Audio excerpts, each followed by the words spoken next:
বারাসাতে তৃণমূল সুপ্রিমো মমতা বন্দ্যোপাধ্যায় জনসভা, আর সেই সভা ঘিরে সকাল থেকেই কর্মী সমর্থকেরা দূর দূরান্ত থেকে আসতে শুরু করেছে।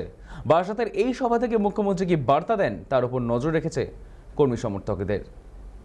বারাসাতে মুখ্যমন্ত্রী মমতা বন্দ্যোপাধ্যায়ের জনসভা, সেই জনসভা ঘিরে কিন্তু একেবারে লোকে লোকে ছয়লাখ হয়ে গিয়েছে গোটা যে কাছারিমাঠ চত্বর আছে, কাছারিমাঠ চত্বর জেলার বিভিন্ন প্রান্ত থেকে যেমন তৃণমূল কর্মীরা তারা কিন্তু একে একে আসতে শুরু করেছে। আর কিছুক্ষণের মধ্যে কিন্তু মুখ্যমন্ত্রী মমতা বন্দ্যোপাধ্যায় এই যে সভামঞ্চ আছে সেই সভামঞ্চে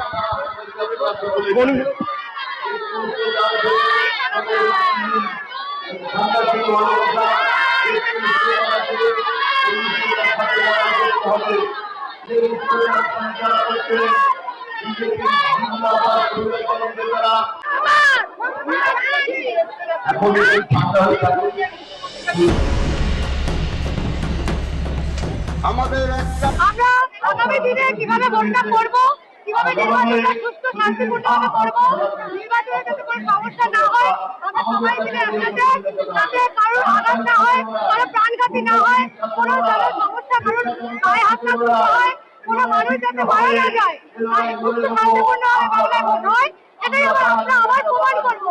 যদি সেটাই আমাদের বলবে, আমরা সেটাই করবো। পাশাপাশি এটাও দেখা যে আজকে বারাসাতের এই মুখ্যমন্ত্রীর সভা থেকে গতকালের হুমায়ুন কবির যে ভিডিও ভাইরাল হয়েছে সেই ভিডিও প্রসঙ্গে কিছু বলে কিনা, পাশাপাশি এসআইআর যে 60% ওপরে হিন্দু ভোটারদের নাম বাদ গেছে সেটা নিয়েও কিছু বলে কিনা, সেটাই কিন্তু এবার দেখার।